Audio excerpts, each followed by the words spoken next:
काँग्रेस नेते राहुल गांधी यांनी महिला आरक्षणाच्या मुद्द्यावर केंद्र सरकारवर जोरदार हल्ला चढवला आहे आणि त्यांनी स्पष्ट शब्दात म्हटलंय की 2023मध्ये संसदेत एकमताने मंजूर झालेलं महिला आरक्षण विधेयक आधी संविधानाचा भाग आहे. त्यामुळे आता सरकार जे नवं पाऊल उचलत आहे त्याचा महिला आरक्षणाशी काही संबंध नाही. राहुल गांधी यांनी म्हटले की हे फक्त सत्तेचा खेळ आहे.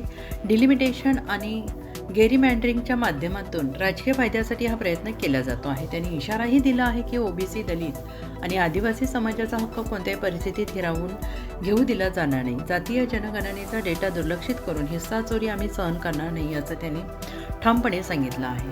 आणि यासोबतच दक्षिण, उत्तर पूर्व आणि उत्तर पश्चिम या छोट्या राज्यांवर अन्याय होऊ देणार नाही असा त्यांनी निर्धार काँग्रेसकडून व्यक्त करण्यात आला आहे. वॉइस ऑफ महाराष्ट्र न्यूज चॅनेलसाठी ब्युरो चीफ मुन्ना मुजफ्फर यांचा रिपोर्ट. नमस्कार. आज मैं एक बहुत ज़रूरी मुद्दे पे आपसे बात करना चाहता हूँ. ये हर देशवासी के लिए ज़रूरी है, मगर पिछड़ा वर्ग, दलित, आदिवासी महिलाओं के लिए ये सबसे ज़रूरी मुद्दा है. ये आपके भागीदारी के बारे में है. 2023 में पूरे देश ने, सब पार्टियों ने महिला आरक्षण बिल को पूरा समर्थन दिया था. कांग्रेस पार्टी सबसे आगे थी. सालों के लिए हम महिला बिल पास करना चाह रहे थे. अंत में 2023 में हुआ. भारतीय राष्ट्रीय कांग्रेस की तरफ मैं नारी शक्ति बंधन अधिनियम 2023 के समर्थन में खड़ी हुई. भारतीय राष्ट्रीय कांग्रेस की मांग कि यह बिल फौरन अमल में लाया जाए. 2018 में मैंने प्रधानमंत्री को यह चिट्ठी लिखी. इसमें साफ लिखा है कि महिला आरक्षण को जल्दी से जल्दी इंप्लीमेंट किया जाए. यहां मैंने कहा है कि 2019 में महिला आरक्षण इंप्लीमेंट हो जाना चाहिए.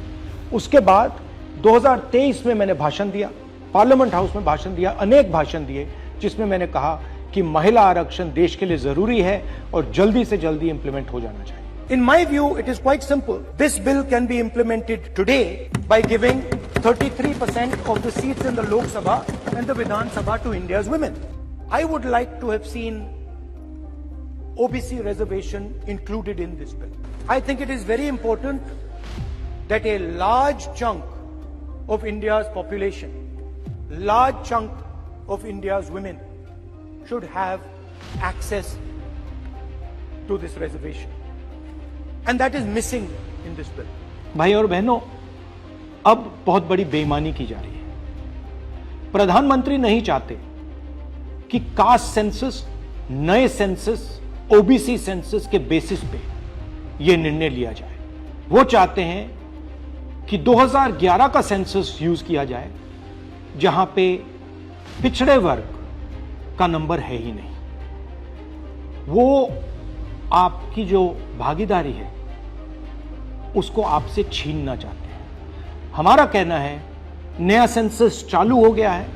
आप कह रहे हो कि ओबीसी सेंसस आप कर रहे हो, तो उस सेंसस का प्रयोग करके आप महिला बिल क्यों नहीं पास कर रहे हो. हमारा जो विजन है एक बिल्कुल नया डेवलपमेंट का, विकास का पैराडाइम हम कास्ट सेंसस के माध्यम से लाना चाहते हैं. और हम सेंट्रल सवाल पूछ रहे हैं कि चाहे ओबीसीज हों, दलित्स हों, आदिवासी हों, उनकी देश में कितनी भागीदारी है. नरेंद्र मोदी, आरएसएस और बीजेपी घबरा गए हैं क्योंकि कास्ट सेंसस का डेटा आना शुरू हो गया है और उनको मालूम पड़ रहा है कि पिछड़ों की देश में सचमुच कितनी आबादी है. वो नहीं चाहते कि आपको अपनी सच्ची आबादी के बेसिस पर भागीदारी मिले. ये सिर्फ पिछड़े वर्ग के खिलाफ नहीं है, ये एंटी नेशनल एक्टिविटी की जा रही है. क्योंकि पिछड़ा वर्ग 50% है, उसको भागीदारी मिलनी चाहिए और प्रधानमंत्री आपकी भागीदारी आपसे छीन रहे हैं और आपको झूठ बोलने की कोशिश कर रहे हैं. इनका जो प्रपोजल है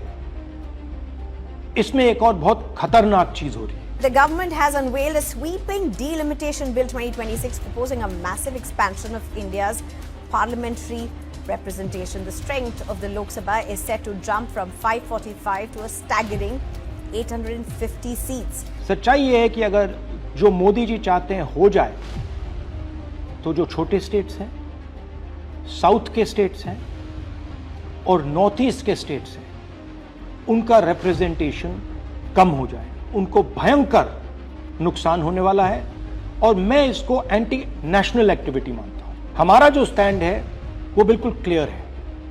अगर आपको करना है तो ओबीसी सेंसस का जो डेटा है उसके बेसिस पे कीजिए, 2026 के सेंसस के बेसिस पे कीजिए, 2011 के सेंसस के बेसिस पे मत कीजिए, क्योंकि उसमें ओबीसी का, पिछड़े वर्ग का कोई डेटा नहीं है। और अगर आप सचमुच में विमेन्स बिल इंप्लीमेंट करना चाहते हो तो आपके पास विमेन्स बिल पड़ा हुआ है, उसको आप इंप्लीमेंट कीजिए, हम आपको पूरा समर्थन देंगे। मगर पिछड़े वर्ग, सदर्न स्टेट्स, छोटे स्टेट्स के खिलाफ हम आपको काम नहीं करने देंगे। मोदी जी, मैं समझता हूं कि आप देश को मैसेज देना चाहते हो कि आप प्रो विमेन हो। मैं जानता हूं कि आप एप्स्टीन फाइल से घबराए हुए हो। 35 लाख फाइलें यूएस में बंद पड़ी हैं, चाबी ट्रंप जी के हाथ में है और आप उससे डरे हो। मगर यह तरीका नहीं है। आप चाहते हो कि आपके मुताबिक सीटें बढ़ें, आपके मुताबिक डिलिमिटेशन हो और पिछड़े वर्ग को कुछ ना मिले। हम ये नहीं होने देंगे। पुराना डेटा नहीं चलेगा। 2026 कास्ट सेंसस का डेटा ही चलेगा। हम आपको पिछड़े वर्ग से चोरी नहीं करने देंगे। हिस्सा चोरी बंद करो। पिछड़ा वर्ग, दलित, आदिवासियों को उनका हक दो।